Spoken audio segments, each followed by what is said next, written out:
கர்த்தருடைய பரிசுத்த நாமம் மகிமைப்படுவதாக. கர்த்தர் கொடுத்த அருமையான இந்த நல்ல நாளுக்காக ஆண்டவருக்கு நன்றி செலுத்துகிறேன். இந்த நாளுக்காக கர்த்தருடைய வார்த்தையை கொடுப்பதற்கு தேவ சமூகத்திலே காத்திருந்தேன். அப்போது நாம் எல்லாரும் பலமுறை படித்து பழக்கப்பட்ட ஒரு வசனத்தை கர்த்தரின் கண்முன் கொண்டு வந்தார். திருப்பிக் கொள்ளுங்கள். ஏசாயா தீர்க்கதரிசியின் புஸ்தகம் 9ஆம் அதிகாரம் 6வது வசனத்தை நாம் வாசிக்கலாம். நமக்கு ஒரு பாலகன் பிறந்தார், நமக்கு ஒரு குமாரன் கொடுக்கப்பட்டார். கர்த்தத்துவம் அவர் தோளின் மேல் இருக்கும். அவர் நாமம் அதிசயமானவர், ஆலோசனை கர்த்தா, வல்லமையுள்ள தேவன், நித்திய பிதா, சமாதானம் என்று எனப்படும். கர்த்தருடைய பரிசுத்த நாமம் மகிமைப்படுவதாக. இந்த வசனம் கர்த்தருடைய பிள்ளைகளாகிய நாம் பலமுறை படித்து விளக்கப்பட்ட ஒரு வசனம். இயேசு கிறிஸ்துவின் பிறப்பை குறித்து சொல்லப்பட்ட வசனம். இந்த வசனத்திலே நிறைய சத்தியங்களை ஆண்டவர் வைத்திருக்கிறார். இது எல்லாவற்றையும் முழுமையாக சொல்லிக் கொடுப்பதற்கு தற்போது நேரம் இல்லை. இந்த வசனத்திலே ஒரே ஒரு காரியத்தை கர்த்தர் எனக்கு முக்கியத்துவம் கொடுத்து காண்பித்தார். அது கர்த்தத்துவம் அவர் தோளின் மேல் இருக்கும். இந்த வார்த்தையானது என் உள்ளத்தை தொட்டது. அதனால இந்த வார்த்தையை ஆண்டவர் சமூகத்திலே முன்வைத்து தியானித்தோம். இப்படி தியானித்து கர்த்தர் காண்பித்த சில சத்தியமான வார்த்தைகளை தான் உங்களோடு இப்போது பகிர்ந்து கொள்ளும்படியாக வந்திருக்கிறேன். கர்த்தத்துவம் அவர் தொழில் மேல் இருக்கும். கர்த்தருடைய தொழில் மேல் கர்த்தத்துவம் இருக்கிறது. இந்த தொழிலின் அனுபவம் என்ன? அதை நான் உங்களுக்கு பின்னதாக சொல்லித் தருகிறேன். இதற்கு முன்னாடி கர்த்தத்துவம் என்றால் என்ன? கர்த்தத்துவம் என்றால் 2 முக்கியமான காரியங்களை வெளிப்படுத்தி தருகிறது. ஒன்று, கர்த்தருடைய முழுமையான அதிகாரத்தை வெளிப்படுத்துகிறது. இன்னொன்று, கர்த்தருடைய சர்வ வல்லமையை வெளிப்படுத்துகிறது. நீங்கள் கேட்பீர்கள், இந்த 2 விஷயங்களும் எதுக்காக?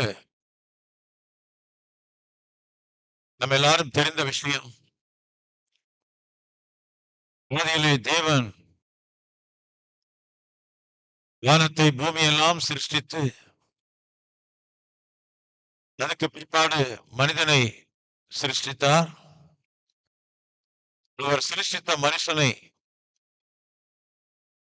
பூமியிலே வைக்காமல் ஏதேன் தோட்டத்திலே கொண்டு வந்தார்.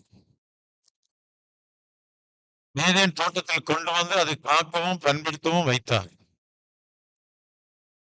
ஆனால் மனுஷன் கர்த்தருடைய வார்த்தையை கேட்காமல், கர்த்தருடைய சத்தம் கேட்காமல், சாத்தானுடைய சத்தம் கேட்டு ஆண்டவர் விலக்கின பழத்தின் கனியை புசித்தான். இது நிமித்தம் தேவன் கொடுத்த சாயலை இழந்தான், ரூபத்தை இழந்தான், ஆளுகையை இழந்தான். ஆதியாகமம் 1:27 சொல்லுகிறது, பூமியை மனிதர்கள் ஆளக்கடவர்கள். சங்கீதத்திலே வாசிக்கிறோம், வானங்கள் கர்த்தருடையவைகள், பூமியையும் மனுபுத்திரருக்கு கொடுத்தார். ஆனால் மனுஷனால் பூமியை ஆள முடியவில்லை. காரணம், கர்த்தருக்கு விரோதமாக பாவம் செய்தான். இது நிமித்தம் இந்த ஆளுகை, ஆட்சி எல்லாமே சாத்தானுடைய கையிலே போய்விட்டது. மனுஷன் தோட்டத்திலிருந்து துரத்தப்பட்டான், வியாதி பலவீனம் அடைந்தான், வியர்வை சிந்தி வேலை செய்ய வேண்டிய கட்டாயம் வந்தது, கடைசியாக மறிக்க வேண்டிய நிர்பந்தம் வந்தது. மரணத்துக்கு ஒரு அதிகாரி இருக்கிறான், அவன் தான் பிசாசு. பாவத்தின் சம்பளம் மரணம். இப்படியே மரணத்துக்கு அதிகாரியாக பிசாசு மாறினபடினால் உலகம் முழுவதும் அவன் மோசம் போக்குகிறவனாகவும், உலகம் முழுவதும் பிராந்தனுக்குள் கிடக்கிறபடினாலும் இந்த உலகத்தை ரட்சிக்கவோ மீட்கவோ யாராலும் முடியவில்லை. ஆண்டவர் பல பரிசுத்தவான்களை அனுப்பினார், தீர்க்கதரிசிகளை அனுப்பினார். யாராலுமே இந்த உலகத்தை ரட்சிக்க முடியவில்லை. இதை விளக்கும் வண்ணமாக நான் சிம்சோனை உங்கள் முன்னாடி வைக்கிறேன். சிம்சோன் பிறப்பதற்கு முன்னாடி அவன் எப்படிப்பட்டவனாக இருப்பான், அவன் எப்படிப்பட்டவனாக வளருவான், அவன் என்ன செய்வான் என்பதெல்லாம் ஆண்டவர் தீர்க்க தரிசனமாக முன்னாடியே சொல்லிவிட்டார். அதன்படி சிம்சோனும் வருகிறார். பெலிஸ்தரின் கையினின்று இஸ்ரவேலரை ரட்சிக்கிறார்.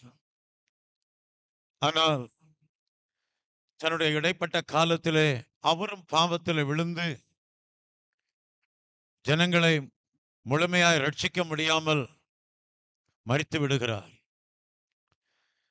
இப்படி தேவன் அனுப்பின எல்லா நபர்களுமே யாரையும் ரட்சிக்க முடியவில்லை.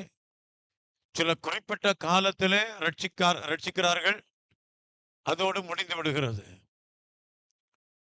அதனால தான் ஆண்டவர் என்ன செய்தார், அவரே மனுஷனாக இந்த உலகத்தில் அவதரித்தார். எதுக்காக? பாவத்தில் வாழ்கிற, அக்கிரமங்களில் வாழ்கிற, பலவிதமான வருத்தங்களில் சஞ்சலங்களில் வாழ்ந்து கொண்டிருக்கிறவர்களை அதுல இருந்து மீட்டுக்கொள்ள, ஆண்டவருடைய ராஜ்யத்திலே அவர்களை கொண்டு போய் சேர்க்க இயேசு இந்த உலகத்திலே கடந்து வந்தார். அதனால தான் அற்புதமான ஒரு வார்த்தையை ஆண்டவர் நம்ம எல்லாருக்கும் சொல்லி ஒரு அழைப்பு கொடுக்கிறார். வருத்தப்பட்டு பாரம் சுமக்கிறவர்களே, நீங்கள் எல்லாரும் என்னிடத்திலே வாருங்கள், நான் உங்களுக்கு இளைப்பாறுதல் தருவேன். ஆண்டுடைய வார்த்தையை பாருங்க. தோட்டத்தை விட்டு துரத்தப்பட்டாலும், பலவிதமான கஷ்டம் வருத்தம் சஞ்சலங்களிலே வாழ்ந்தாலும், பொல்லாங்கானாகிய பிசாசுக்குள்ளே அகப்பட்டு சிக்கப்பட்டு காயப்பட்டு வாழ்ந்தாலும், உங்களையும் என்னையும் நேசித்து இந்த உலகத்தில் வந்து நீங்களும் நானும் வருத்தத்தோடு வாழ வேண்டாம், ஒரு சஞ்சலத்தோடு நீங்க வாழ வேண்டாம், மனக்கவலையோடு துயரத்தோடு நீங்க வாழ வேண்டாம். உடைய பாரங்கள் வருத்தங்கள் சஞ்சலங்கள் துயரங்கள் இழப்புகள் எவைகளாக இருந்தாலும் அவைகள் எல்லாவற்றையும் என்னிடத்திலே சொல்லுங்கள், என்னிடத்திலே வாருங்கள், நான் உங்களுக்கு இளைப்பாறுதல் தருகிறேன். அப்படியாகத்தான் ஆண்டவர் ஒரு நல்ல அழைப்பின் சத்தத்தை கொடுக்கிறார். அருமையான கர்த்தருடைய பிள்ளைகளே, எப்படிப்பட்ட அழைப்பின் சத்தத்தை கேட்டு கர்த்தர் சமூகத்திலே வருகிறவர்கள், அவர்கள் எப்பேற்பட்ட பிசாசின் வல்லமையில் அகப்பட்டவர்களாய் இருந்தாலும் நம்முடைய ஆண்டவர் சர்வ வல்லமை உள்ளவராக, சர்வ அதிகாரம் உள்ளவராக இருக்கிறபடினாலே, ஏன் அந்த கர்த்தத்துவம் அவர் தோளின் மேல் இருக்கிறது. இதுதான் அப்போஸ்தலர் 10:38 நம்ம வாசிக்கிறோம். பிசாசின் வல்லமையில் அகப்பட்ட யாவரையும் அவர் குணமாக்குகிறவராய் சுற்றி திரிந்தார். அருமையான கர்த்தருடைய பிள்ளைகளே, இந்த கால வேளையில கர்த்தர் உங்களோடு பேசிக் கொண்டிருக்கிறார். எப்பேற்பட்ட பிசாசின் வல்லமையில நீ அகப்பட்டு காணப்பட்டாலும், நீங்கள் இயேசுவண்டை கடந்து வரும் பொழுது அவர் சர்வ வல்லமையும் சர்வ அதிகாரமும் உள்ளவராய் இருக்கிறபடினாலே அவருக்கு முன்னாடி இவைகள் ஒன்று நிற்பதில்லை. அதனால்தான் இந்த அதிகாரத்தையும் இந்த வல்லமையை நீங்கள் விசுவாசித்து இயேசு கிறிஸ்துவின் மேல் நம்பிக்கை வைத்து அவர் சமூகத்திலே நீங்கள் கடந்து வர வேண்டும் என்று கர்த்தர் வாஞ்சிக்கிறார். ஏன்னா மத்தேயு சுவிசேஷமானாலும் சரி, மார்க்கு சுவிசேஷமா இருந்தாலும் சரி, லூக்கா சுவிசேஷமாக இருந்தாலும் சரி, யோவான் சுவிசேஷமாக இருந்தாலும் சரி, இந்த 4 சுவிசேஷத்திலும் நீங்க படிச்சு பாருங்க. இயேசு கிட்ட வந்தவங்க யாருமே வெறுமையாய் போனதில்லை, சமாதானம் அற்றவர்களாய் போனதில்லை, இனியும் போக மாட்டார்கள். அதான் நம்முடைய ஆண்டவர். அப்போ அந்த முழுமையான அதிகாரம் அவருக்கு மாத்திரமல்ல, இன்னைக்கு அவரை விசுவாசித்து வந்திருக்கிற உங்களுக்கும் எனக்கும் அதே அதிகாரத்தை ஆண்டவர் நமக்கு தருகிறார். அதை விளக்கும் வண்ணமாகத்தான் சமாதானத்தின் தேவன் சீக்கிரமாக சாத்தானை உங்கள் கால்களின் கீழே நசுக்கி போடுவார். எதுக்கு கீழே? காலுக்கு கீழே. எவ்வளவு கேவலமான காரியம் பாருங்க. சாத்தான இந்த உலகம் முழுவதையும் கெடுக்கிற, அழிக்கிற, நாசப்படுத்துகிற அந்த சாத்தான கர்த்தருடைய பிள்ளைகளின் காலின் கீழே போட்டு நசுக்க போகிற நாட்கள் வரப்போகிறது. அருமையான கர்த்தருடைய பிள்ளையே, அந்த அதிகாரத்தை தான் ஆண்டவர் உங்களுக்கு தருகிறார். ஏன்னா மேலான அதிகாரம் எல்லாம் நம்முடைய தேவனிடத்தில் இருக்கிறது. அந்த அதிகாரங்கள் எல்லாம் அவராலே தான் உண்டாயிருக்கிறது என்று ரோமர் 13ஆம் அதிகாரத்தில் நம்ம வாசிக்கிறோம். ஆகவே வானத்திலும் சரி, பூமியிலும் சரி, அதை இப்படியாக நம்ம வாசிக்கிறோம். பேதுரு நமக்கு இப்படி சொல்லிக் கொடுக்கிறார். அந்த வசனத்தை நான் உங்களுக்கு காண்பித்து தருகிறேன். அப்பொழுது நீங்கள் விளங்கிக் கொள்வீர்கள். திருப்பிக் கொள்ளுங்கள். அருமையான 1 பேதுருவின் புஸ்தகம் 3ஆம் அதிகாரம் அதனுடைய 22வது வசனத்தை நாம் வாசிக்கலாம். அவர் பரலோகத்திற்கு போய் தேவனுடைய வலது பார்சத்தில் இருக்கிறார். தேவதூதர்களும் அதிகாரங்களும் வல்லமைகளும் அவருக்கு கீழ்ப்பட்டிருக்கிறது. அவருக்கு கீழ்ப்பட்டிருக்கிறது. நல்லா கவனிங்க. யாருக்கு கீழ்ப்பட்டிருக்கிறது? இயேசுவுக்கு கீழ்ப்பட்டிருக்கிறது. அப்போ இந்த அதிகாரம் எல்லாம் இயேசுக்கு கீழ்ப்பட்டிருக்கிறபடினால அவர் காற்றையும் கடலையும் அதட்டுகிறார். மரணத்தையும் பாதாளத்தையும் ஜெயித்து உயிரோடு எழும்புகிறார். ஐயா, அவர் சொல்ல ஆகும், அவர் கட்டளையிட நிற்கும். அவ்வளவு அதிகாரம், அவ்வளவு வல்லமை. கடலை பார்த்து சொல்லுகிறார், இறையாதே, அமைதலாயிரு. உடனே அமைதல் உண்டாகிறது. அருமையான கர்த்தருடைய பிள்ளையே, கடலை பார்த்து சொல்லுகிறார், மெஞ்சி வராதே. உன் அலைகளின் பெருமை இதுவரைக்கும் அடங்க கடவுது. எல்லாவற்றிற்கும் ஒரு எல்லை கொடுத்திருக்கிறாரு. எல்லாம் அது அவருடைய அதிகாரத்தின் கீழே இயக்கப்படுகிறது. இப்போ அதுக்கு மாத்திரமல்ல, அந்த அதிகாரத்தை நமக்கும் கொடுக்கிறார். இதைத்தான் யோசுவா செய்கிறார், எலியா செய்கிறார், பல தீர்க்கதரிசிகள் செய்தார்கள், மோசே செய்தார். என்ன காரியம் நீங்க கேட்பீங்க? அப்படி என்ன காரியம்? பயங்கரமா யுத்தம் நடக்குது. யோசுவா கிபியோன்ல வரும்பொழுது சூரியன் அஸ்தமிக்கிறது, இருள் வரப்போகிறது. யுத்தத்துக்கு ஒரு நியமங்கள் உண்டு. அந்த நியமப்படி சூரியன் மறைந்து விட்டால் அதுக்கு பிற்பாடு யுத்தம் செய்யக்கூடாது. இப்ப யோசுவாவுடைய மனதுல ஒரு எண்ணம். அந்த எண்ணம் என்னன்னா, சூரியன் மறைய போகுது, சத்துருக்கள் முழுமையாக அழிக்கப்படல, திரும்பவும் சத்துருவோடு யுத்தம் பண்ண வேண்டியது இருக்கும். அப்படி வேண்டாம். இன்னைக்கு நடக்கிற இந்த யுத்தத்துல இந்த சத்துருக்கள் எல்லாரும் முழுமையாய் அழிக்கப்படணும்.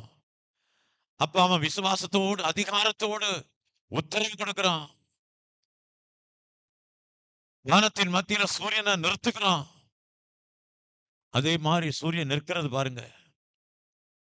ஒரு மனிதனுடைய சொல்லை கர்த்தர் கேட்டு அதன்படி செய்கிறார் பாருங்க. எலியாவை பாருங்க, கர்த்தர் முன்னாடி நிற்கிற அவர் சொல்றாரு, பனியும் மழையும் பெய்யாது இருக்கும். யாக்கோபு இதை குறித்து சொல்லும் பொழுது இப்படியாக சொல்லுகிறார், அவர் நம்மை போல பாடுள்ள மனுஷன். ஆனாலும் அவர் சொன்ன அந்த வார்த்தை அப்படியே நிறைவேறுது பாருங்க. இப்ப அதே அதிகாரத்தை தான் இன்னைக்கு கர்த்தர் ரட்சிக்கப்பட்ட பிள்ளைகளாகிய உங்களுக்கும் எனக்கும் கொடுக்கிறார். என்ன அதிகாரம்? லூக்கால அதை குறித்து சொல்லப்பட்டிருக்கிறது. சத்துருடைய சகல வல்லமைகளை மேற்கொள்வதற்கு உங்களுக்கு அதிகாரம் கொடுக்கிறேன், அவைகள் ஒன்றும் உங்களை மேற்கொள்ள முடியாது.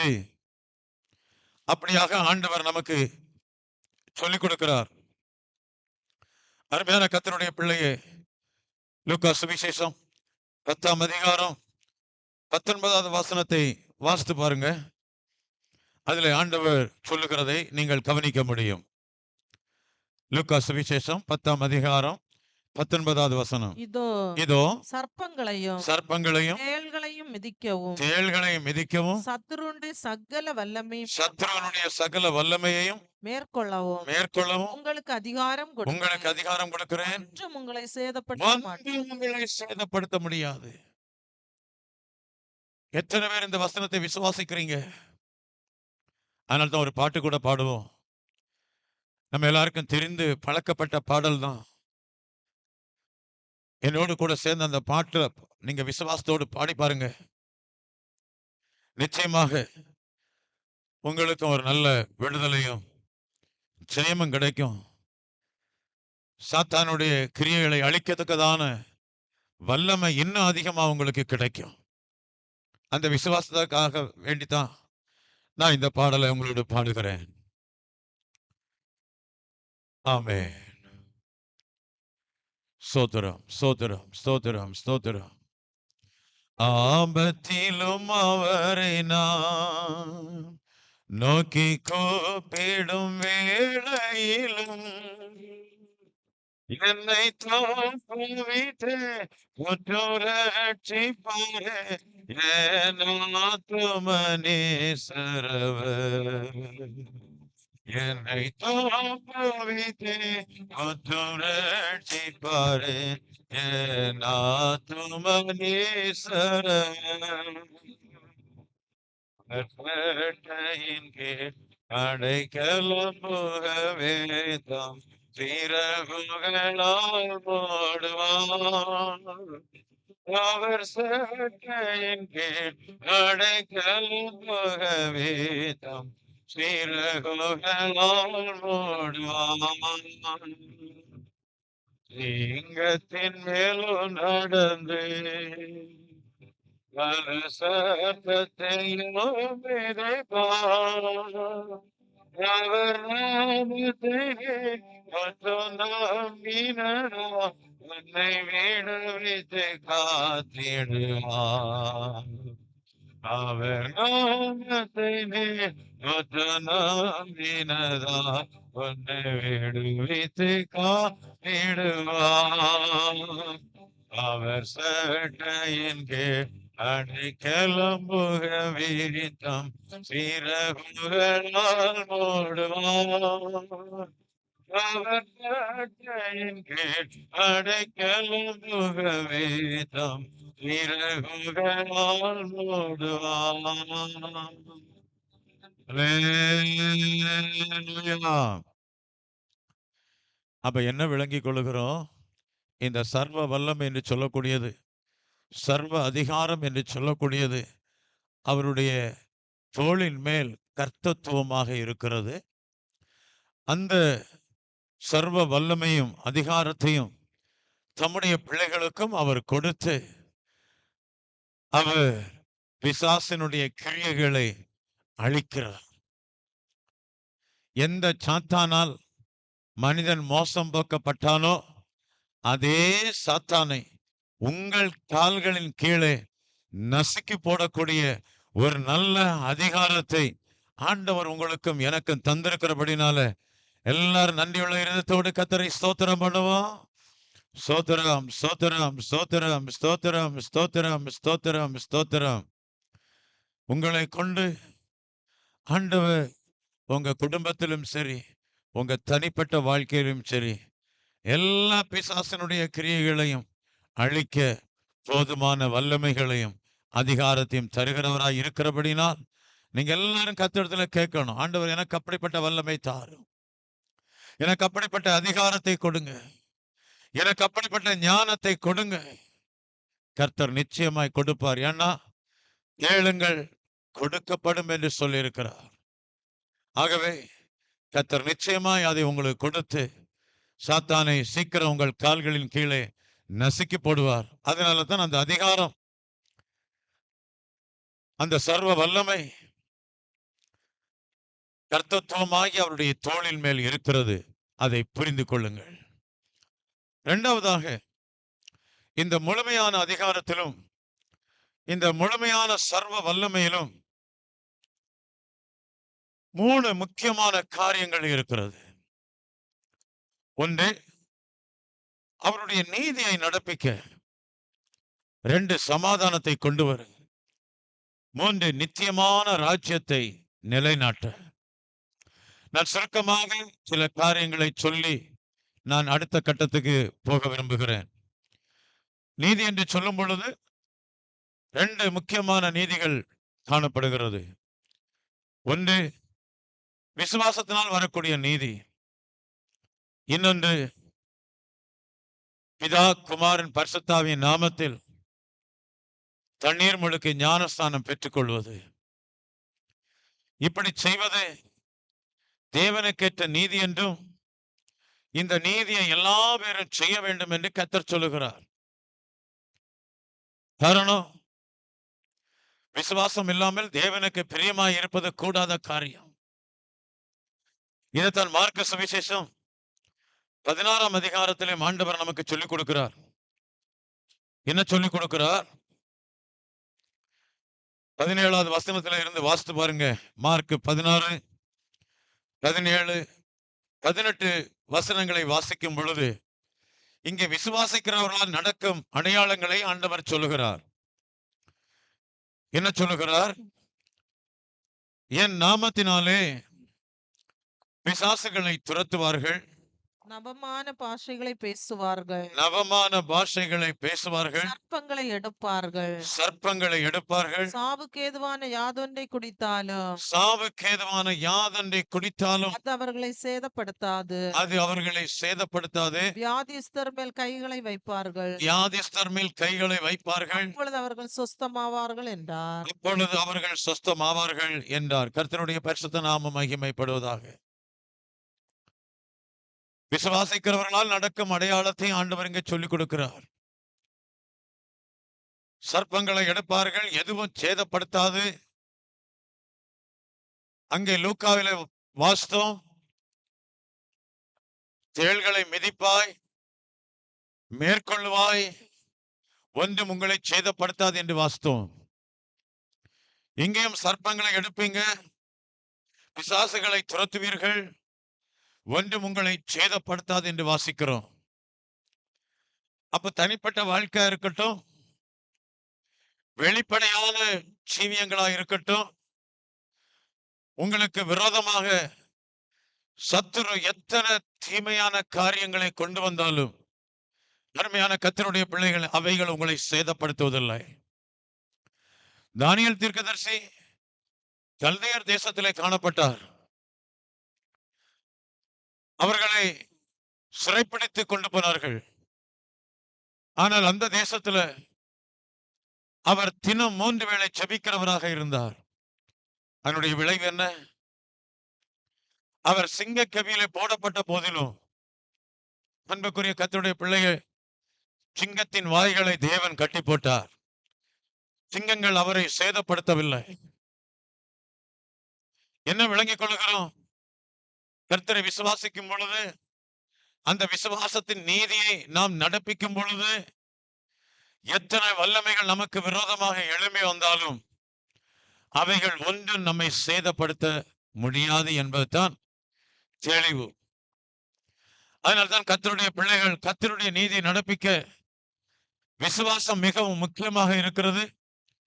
இரண்டாவது, அந்த விசுவாசத்தினால் செய்யக்கூடிய நீதி, அது ஞானஸ்நானம் என்கிற சத்தியமாக இருக்கிறது.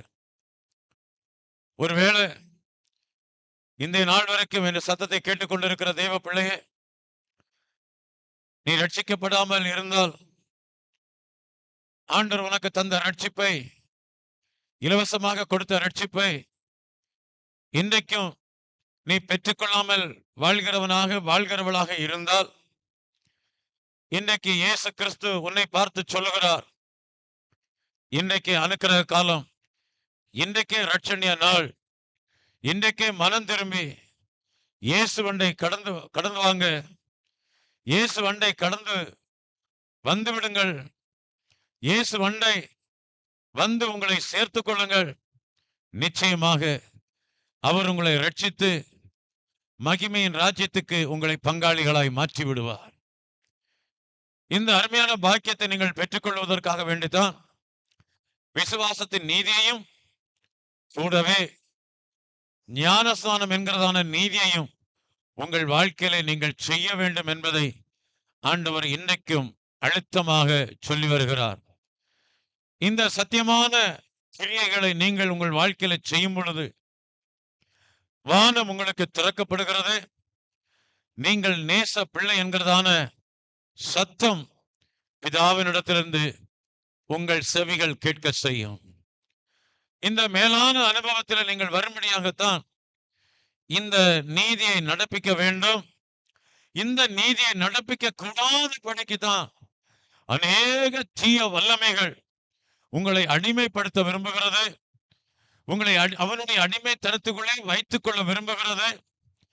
இப்படிப்பட்ட அடிமைத்தனத்திலிருந்து உங்களை விடுதலை பண்ணி கொண்டு வருவதற்காக வேண்டித்தான் இயேசு கிறிஸ்துவுக்கு அந்த கர்த்தத்துவம், அந்த முழு வல்லமை, அந்த சர்வ வல்லமை, அந்த அதிகாரம் இன்றைக்கும் உங்க மூலமாய் கிரியை செய்வதற்கு தேவன் ஆயத்தம் உள்ளவராக இருக்கிறார். இரண்டாவதாக, சமாதானத்தை கொண்டு வர வேண்டும். 2 பேருக்கு மத்தியில பயங்கர சண்டை. இப்ப அந்த 2 பேரும் சமாதானம் உள்ளவங்களாய் மாற வேண்டும். நீங்க கேப்பீங்க, அப்படி என்ன சண்டை? கொலோசியர் 1 வாசிக்கிறோம். அந்த வசனத்தை உங்களுக்கு காட்டி தருகிறேன், நீங்கள் விளங்கிக் கொள்வீர்கள். கொலோசியர், புக் ஆஃப் கொலோசியர் 1 அதிகாரம் 21வது வசனத்தை வாசித்து பாருங்க. முன்னே அந்நியராயும் துர்க்கிரியைகளினால் சத்துருக்களாயும் இருந்த உங்களை நாம் எங்கே சத்துருக்களாய் இருந்தோம் என்று கர்த்தருடைய வார்த்தை சொல்கிறது. அன்புக்குரிய கர்த்தருடைய பிள்ளைகளே, மனதிலே ஆண்டவருக்கு நீங்களும் நானும் சத்துருக்களாய் இருந்தோம் என்றும், ரோமர் எழுதின நிருபம் 5 அதிகாரம் 10வது வசனத்தை நாம் வாசிக்கும் பொழுது அதுல இப்படியாக ஆண்டவர் நமக்கு சொல்லிக் கொடுக்கிறார், தேவனுக்கு சத்துருக்களாய் இருக்கையில் குமாரனின் மரணத்தினால் நீங்களும் நானும் தேவனுக்கு சத்துருக்களாய் இருந்தோம். கொலோசியர்ல சொல்லப்பட்டிருக்கிறது, மனதிலே சத்துருக்களாய் இருந்தோம். ரோமர் 3:23 என்ன சொல்லுகிறது? ரோமருக்கு எழுதின நிருபம் 1 23 செய்து எல்லாரும் பாவம் செய்து தேவ மகிமையற்றவர்களாகி தேவ மகிமையற்றவர்களாகி இலவசமாய் அவருடைய கிருபையினாலே போதும். மனதிலே சத்துரு, தேவனுக்கு சத்துரு, எல்லாரும் பாவம் செய்து தேவன் தந்த மகிமையும் சாயலையும் ரூபத்தையும் இழந்து நிற்கிறோம். இப்ப ஆண்டவர் என்ன செய்கிறாரு? ஏசாயா 58 சொல்லி இருக்கிறபடி அவருடைய அங்கலாய்ப்பை கொஞ்சம் கவனிச்சு பாருங்க. ஆண்டவர் என்ன சொல்றாரு? 59 அதனுடைய 2வது வசனத்தை வாசித்து பாருங்க. உங்கள் அக்கிரமங்களே உங்கள் அக்கிரமங்களே உங்களுக்கும் உங்களுக்கும் உங்கள் தேவனுக்கும் நடுவாக உங்கள் தேவனுக்கு நடுவாக உண்டாக்குகிறது பிரிவினை உண்டாக்குகிறது. பாவங்கள் போதும். அக்கிரமங்களும் பாவங்களும் தான் தேவனை விட்டு நம்மை பிரிக்கிறது. அந்த பிரிவுதான் ஏதேன் தோட்டத்திலே வந்தது. பாவம் செய்த மனுஷன் தேவனோடு இணைந்து வாழ முடியாது. தோட்டத்தை விட்டு அவன் துரத்தப்படுகிறான். பல கஷ்டங்களுக்குள்ளாகிறான். ஆண்டவருக்கு பகைவராய் மாறிவிட்டான். மனதிலே சத்துருவாய் மாறிவிட்டான். தேவன் கொடுத்த சாயல் எல்லாம் இழந்தான். இப்ப இப்படிப்பட்ட நிலவரத்தில் வாழ்ந்து கொண்டிருக்கிற மனிதனை ஆண்டவருக்கும் மனுஷனுக்கும் இடையே ஒன்றாக்க வேண்டிய ஒரு நிலவரம், 2 பேரை சமாதானப்படுத்த வேண்டிய ஒரு நிலவரம். இந்த சமாதானத்தை தான் இயேசு கல்வாரி சிலுவையிலே செய்கிறார். இதைத்தான் எபேசியரின் புஸ்தகத்தில் நம்ம வாசிக்கிறோம். இயேசு எதுக்காக வந்தாரு? சமாதான பிரபு என்று சொல்லுகிறோம், சமாதான பிரபு என்று பாட்டு பாடுகிறோம். ஆனா அந்த சமாதான பிரபு என்ன செய்தார்? இந்த விஷயம் தான் நமக்கு தெரிய மாட்டேங்குது. வாசிக்கலாம். எபேசியருக்கு எழுதின நிருபம் அதனுடைய 2ஆம் அதிகாரம். எபேசியருக்கு எழுதின நிருபம் 2ஆம் அதிகாரம் 14வது வசனத்தில இருந்து வாசிக்கலாம். பகையை சிலுவையினால் கொன்று எபேசியர் 2:14. எப்படியெனில் அவரே நம்முடைய சமாதானக்காரனராகி நல்ல கவனிங்க. அவரே நம்முடைய சமாதான காரணராகி திறத்தாரையும் ஒன்றாக்கி இரு திறத்தாரையும் ஒன்றாக்கி பகையாக நின்ற பிரிவினையாகிய நடிச்சுவரை பிரிவினையாகிய நடிச்சுவரை தகர்த்து சட்ட திட்டங்களாகிய நியாய பிரமாணத்தை சட்ட திட்டங்களாகிய நியாய பிரமாணத்தை மாம்சத்தினாலே ஒழித்து மாம்சத்தினாலே திறத்தாரையும் தமக்குள்ளாக திறத்தாரையும் 2 பேரையும் தமக்குள்ளாக ஒரே புதிய மனுஷனாக சிருஷ்டித்து புதிய மனுஷனாக சிருஷ்டித்து அப்படி சமாதானம் பண்ணி சமாதானம் பண்ணி இருக்கிறார். ஐயா, இந்த சமாதானத்தை தான் சுவிசேஷமாக சொல்லுகிறார். இந்த சமாதானத்தை தான் நமக்குள்ள கொண்டு வருகிறார். அப்ப என்ன விளங்கி கொள்ளுகிறோம்?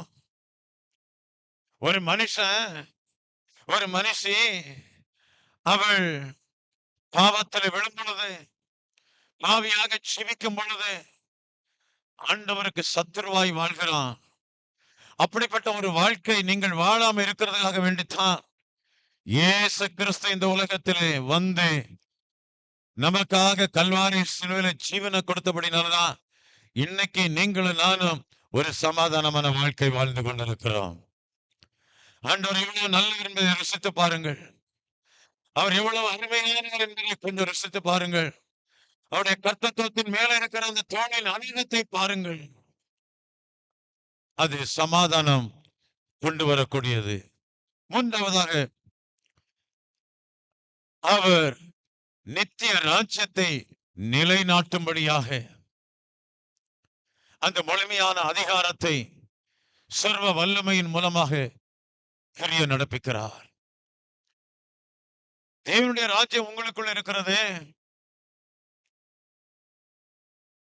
ஐயா, ஜபத்துல சொல்லிக் கொடுக்கும் போது கூட மண்டலங்களில் இருக்கிற எங்கள் பிதாவே, உம்முடைய நாமம் பரிசுத்தப்படுவதாக, உம்முடைய ராஜ்யம் வருவதாக என்று கர்த்தர் நமக்கு சொல்லிக் கொடுத்தாரே.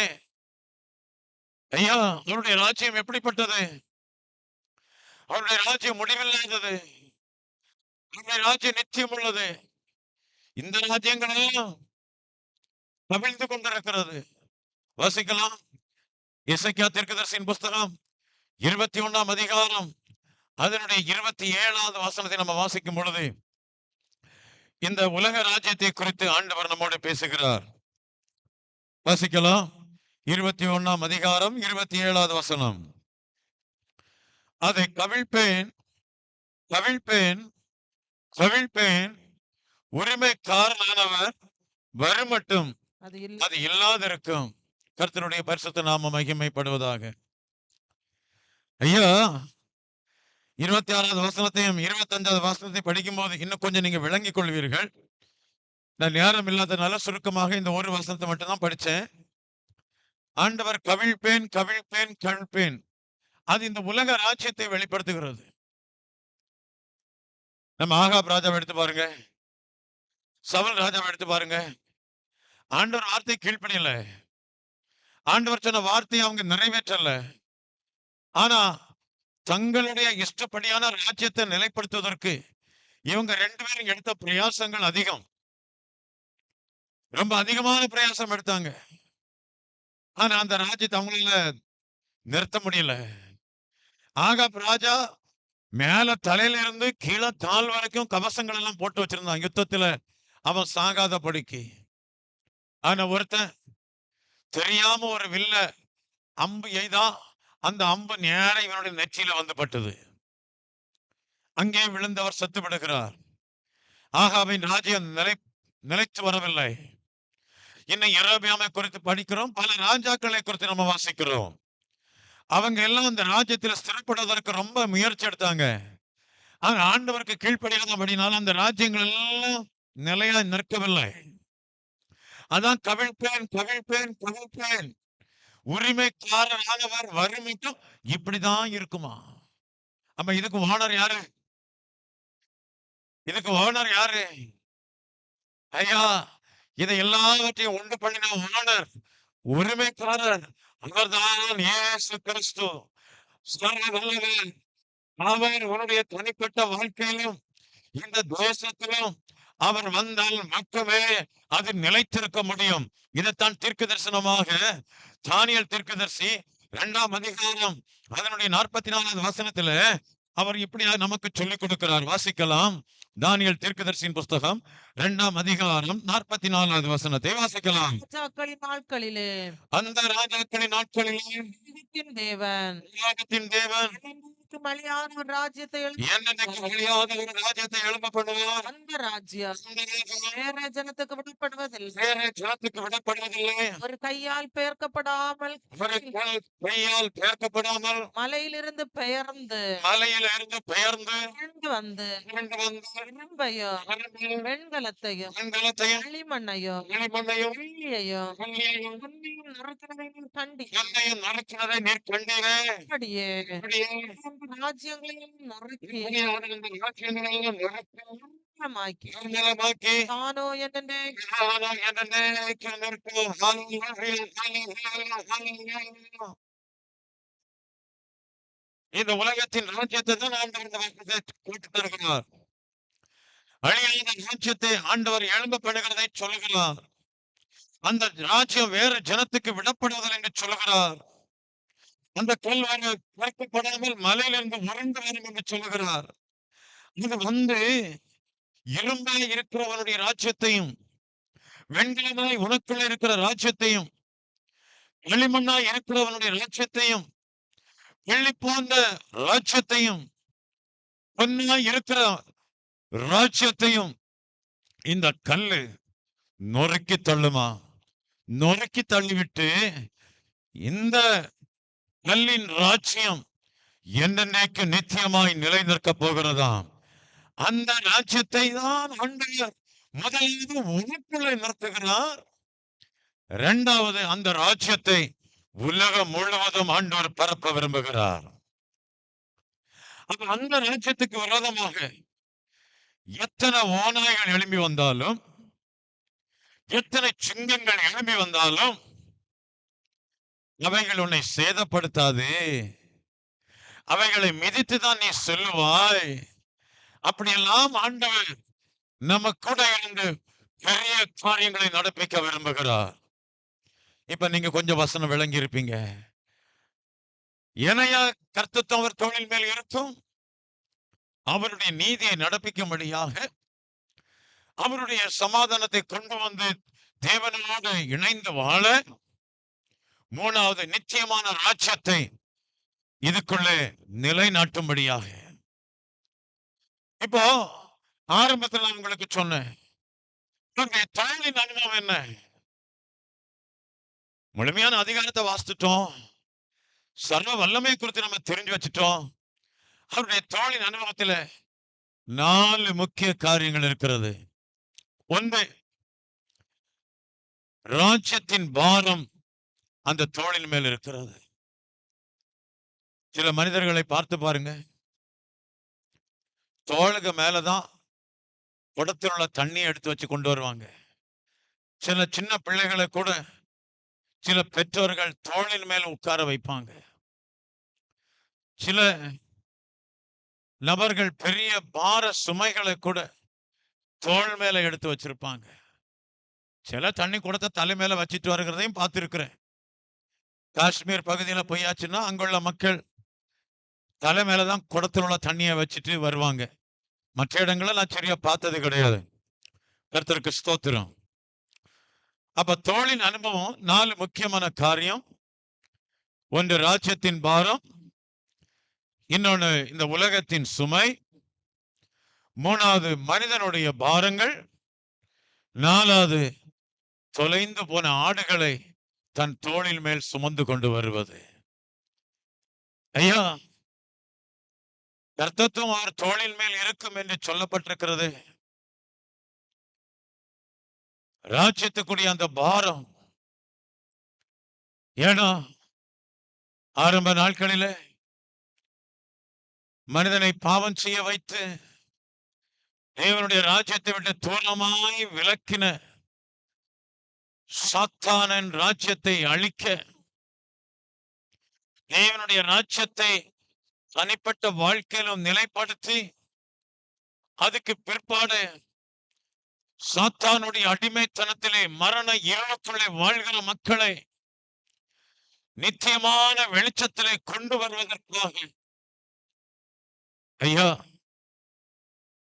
இயேசு அந்த பாரத்தை தன் தோளின் மேல் எடுத்துக்கொண்டார். இயேசு அந்த சுமையை தன் தோளின் மேல் எடுத்துக்கொண்டார். மனுஷனுக்குள்ள எல்லா வருத்தங்களையும் பாரத்தையும் தன்மேல் எடுத்துக்கொண்டார். நீ எத்தனை வருஷங்கள் தொலைந்து போன ஆடாக இருந்தாலும் உன்னையும் மகிமையுள்ள ராஜ்யத்திலே சேர்க்கும்படியாக இயேசு என்னை தேடி வந்திருக்கிறார். அதுக்காக வேண்டித்தான் கடந்த 2000 வருஷத்துக்கு முன்னாடி அருமையான இயேசு கிறிஸ்துவானவர் ஒரு மனிதனாக, ஒரு சாதாரண மனிதனாக இந்த பூமியிலே அவதரித்தார். எதுக்கு?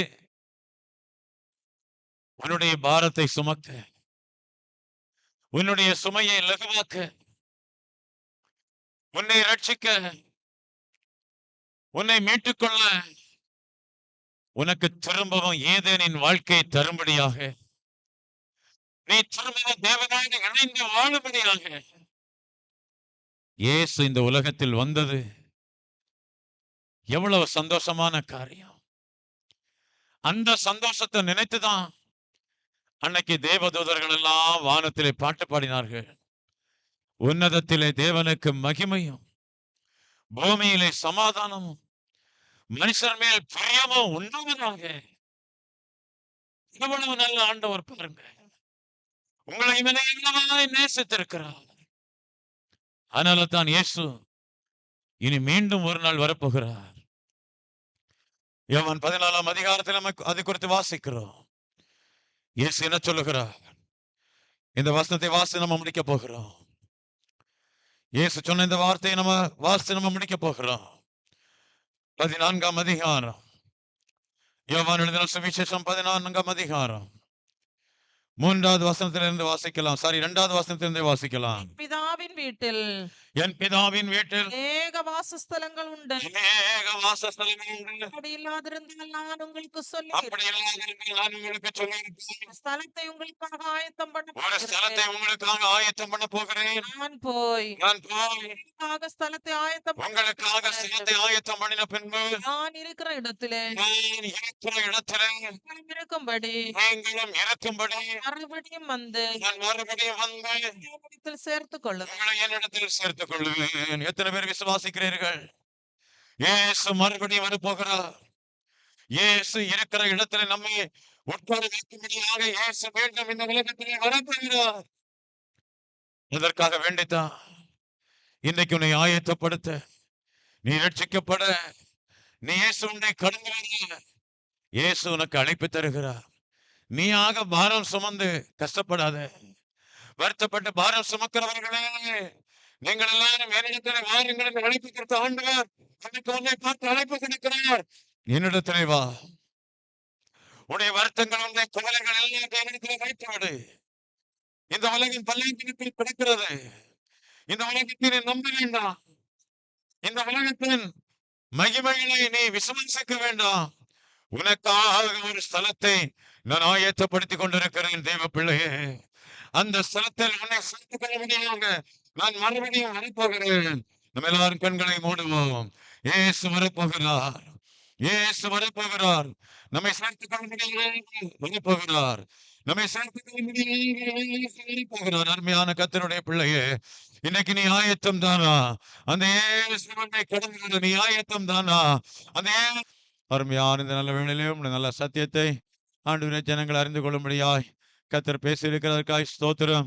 கேட்கிற இந்த சத்தியத்தின்படி எல்லா மக்களும் மனம் திரும்பவும் விசுவாசத்தை கீழ்ப்படியவும் ஆண்டவரே உற்சாகத்தோடு தேவ சமூகத்திலே கடந்து வரும் என் தேவனாய் கர்த்தர் அனுக்கிறதையும் பாராட்டும்படியாறு செபிக்கிறோம். தேவ வல்லமை அவரோடும் கூட இருந்து ஆளுகை செய்யும்படியாறு செபிக்கிறோம். நம்முடைய திருக்கரத்தில் எங்களை ஒப்புடுகிறோம், தாழ்த்துகிறோம்.